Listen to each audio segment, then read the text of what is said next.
Africa is booming. Per capita incomes since the year 2000 have doubled, and this boom is impacting on everyone. Life expectancy has increased by 1 year every 3 years for the last decade. That means if an African child is born today, rather than 3 days ago, they will get an extra day of life at the end of their lifespan. It's that quick. And HIV infection rates are down 27%.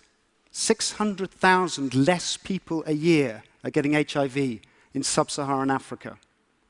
The battle against malaria is being won, with deaths from malaria down 27%, according to the latest World Bank data, and malaria nets actually are playing a role in that. This shouldn't surprise us, because actually everybody grows. If you go back to Imperial Rome in the year 1 AD, there was admittedly about 1,800 years where there wasn't an awful lot of growth. But then the people that the Romans would have called Scottish barbarians, my ancestors, were actually part of the Industrial Revolution. In the 19th century, growth began to accelerate. And you saw that get quicker and quicker. And it's been impacting everyone. It doesn't matter if this is the jungles of Singapore or the tundra of northern Finland. Everybody gets involved. It's just a matter of when the inevitable happens. Among the reasons I think it's happening right now is the quality of the leadership across Africa. I think most of us would agree that in the 1990s, the greatest politician in the world was African. But I'm meeting brilliant people across the continent the entire time. And they're doing the reforms which have transformed the economic situation for their countries. And the West is engaging with that. The West has given debt forgiveness programs which have halved sub-Saharan debt from about 70% of GDP down to about 40%. At the same time, our debt level's gone up to 120, and we're all feeling slightly miserable as a result.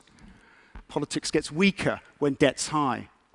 When public sector debt is low, governments don't have to choose between investing in education and health and paying interest on that debt you owe. It's not just the public sector which is looking so good, the private sector as well. Again, in the West, we have private sector debt of 200% of GDP in Spain, the UK, and the US. It's an awful lot of debt.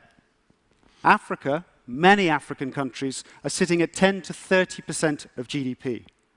If there's any continent that can do what China's done, China's at about 130% of GDP on that chart.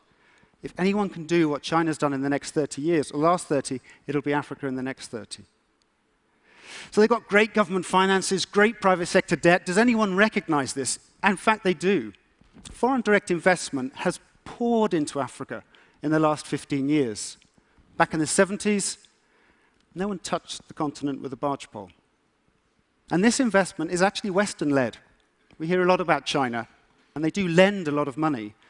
But 60% of the FDI in the last couple of years has come from Europe, America, Australia, Canada. 10% has come from India. And they're investing in energy. Africa produces 10 million barrels a day of oil now. It's the same as Saudi Arabia or Russia. And they're investing in telecoms, shopping malls. And this very encouraging story, I think, is partly demographic-led, and it's not just about African demographics. I'm showing you the number of 15 to 24-year-olds in various parts of the world, and the blue line is the one I want you to focus on for a second. 10 years ago, say you're Foxconn, setting up an iPhone factory by chance. You might choose China, which is the bulk of that East Asian blue line, but there's 200 million young people, and every year until 2010, that's getting bigger. Which means you're going to have new guys knocking on the door saying, give us a job. And I don't need a big pay rise, just please give me a job.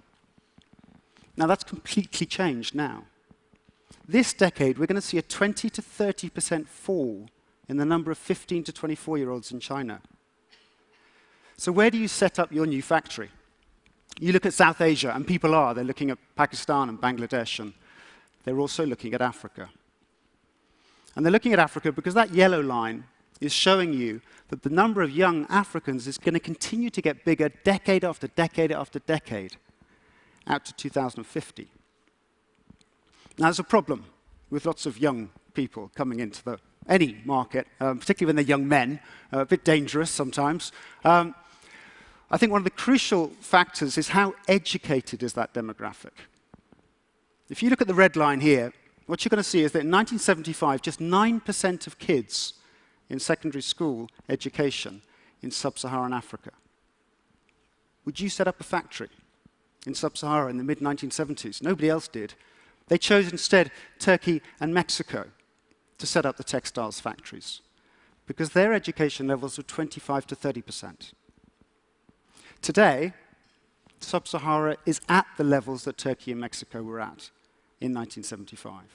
They will get the textiles jobs that will take people out of rural poverty and put them onto the road to industrialization and wealth. So, what's Africa looking like today? This is how I look at Africa. It's a bit odd because I'm an economist. Each little box is about $1 billion, and you see that I pay an awful lot of attention to Nigeria, sitting there in the middle. South Africa is playing a role. But when I'm thinking about the future, I'm actually most interested in Central, Western, and Southern Africa. If I look at Africa by population, East Africa stands out as so much potential. And I'm showing you something else with these maps. I'm showing you democracy versus autocracy. Fragile democracies is the beige color. Strong democracies are the orange color. And what you'll see here is that most Africans are now living in democracies. Why does that matter?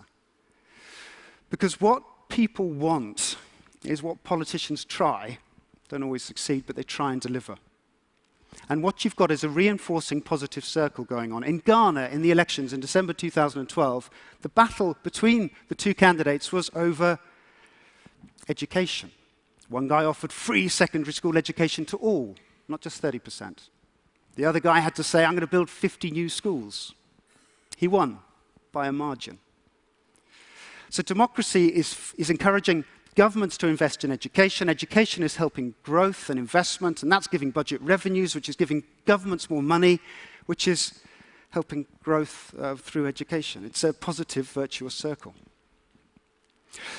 But I get asked this question, and this particular question makes me quite sad. But what about corruption? How can you invest in Africa when there's corruption? And what makes me sad about it is that this graph here is showing you that the biggest correlation with corruption is wealth. When you're poor, corruption is not your biggest priority. And the countries on the right-hand side, you'll see the per capita GDP. Basically, every country with a per capita GDP of, say, less than $5,000 has got a corruption score of roughly, what's that, about 3? 3 out of 10. That's not good. Every poor country is corrupt. Every rich country is relatively uncorrupt. How do you get from poverty and corruption to wealth and less corruption? You see the middle class grow. And the way to do that is to invest. Not to say, I'm not investing in that continent because there's too much corruption. Now, I don't want to be an apologist for corruption. I've been arrested because I refused to pay a bribe. Not in Africa, actually. But what I'm saying here is that we can make a difference, and we can do that by investing. Now, I'm going to show you, let you into a little not-so-secret. Economists aren't great at forecasting, because the question really is what happens next. And if you go back to the year 2000, what you'll find is The Economist had a very famous cover, The Hopeless Continent. And what they'd done is they'd looked at growth in Africa over the previous 10 years, 2%. And they said, what's going to happen in the next 10 years? They assumed 2%. And that made it a pretty hopeless story because population growth was 2.5. People got poorer in Africa in the 1990s. Now, 2012, The Economist does a new cover. And what does that new cover show? That new cover shows, well, Africa rising because the growth over the last 10 years has been about 5.5%. Now, I'd like to see if you can all now become economists. Because if growth for the last 10 years has been 5.5%, what do you think the IMF is forecasting for the next 5 years of growth in Africa? Very good. I think you're secretly saying to your head probably 5.5%. You're all economists, and I think, like most economists, wrong. No offense. What I like to do is try and find the countries that are doing exactly what Africa's already done. And it means that jump from 1,800 years of nothing to, woof, suddenly shooting through the roof. India is one of those examples. This is Indian growth from 1960 to 2010. Ignore the scale on the bottom for a second. Actually, for the first 20 years, 60s and 70s, India didn't really grow. It grew at 2%, when population growth was about 2.5%. If that's familiar, that's exactly what happened in Sub-Sahara in the 80s and the 90s. And then something happened in 1980. Boom! India began to explode. It wasn't a Hindu rate of growth. Democracies can't grow. Actually, India could. And if I lay Sub-Saharan growth on top of the Indian growth story, it's remarkably similar. 20 years of not much growth, and a trend line which is actually telling you that Sub-Saharan African growth is slightly better than India. And if I then lay developing Asia on top of this, I'm saying India's 20 years ahead of Africa. I'm saying developing Asia is 10 years ahead of India. I can draw out some forecasts for the next 30 to 40 years, which I think are better than the ones where you're looking backwards. And that tells me this, that Africa is going to go from a $2 trillion economy today to a $29 trillion economy by 2050. Now, that's bigger than Europe and America put together in today's money. Life expectancy is going to go up by 13 years. The population is going to double from 1 billion to 2 billion, so household incomes are going to go up 7-fold in the next 35 years. And when I present this in Africa, Nairobi, Lagos, Accra, I get one question. Charlie, why are you so pessimistic? And you know what? Actually, I think they've got a point. Am I really saying that there can be nothing learned, yes, from the positives in Asia, in India, but also the negatives? Perhaps Africa can avoid some of the mistakes that have been made. Surely the technologies that we're talking about here this last week, surely some of these can perhaps help Africa grow even faster. And I think here we can play a role, because technology does let you help. You can go and download some of the great African literature from the internet now. No, not right now, just 30 seconds. You can go and buy some of the great tunes. My iPod's full of them. Buy African products. Go on holiday and see for yourself the change that's happening. Invest. Perhaps hire people, give them the skills that they can take back to Africa, and their companies will grow an awful lot faster than most of ours here in the West. And then you and I can help make sure that for Africa, the 21st century is their century. Thank you very much.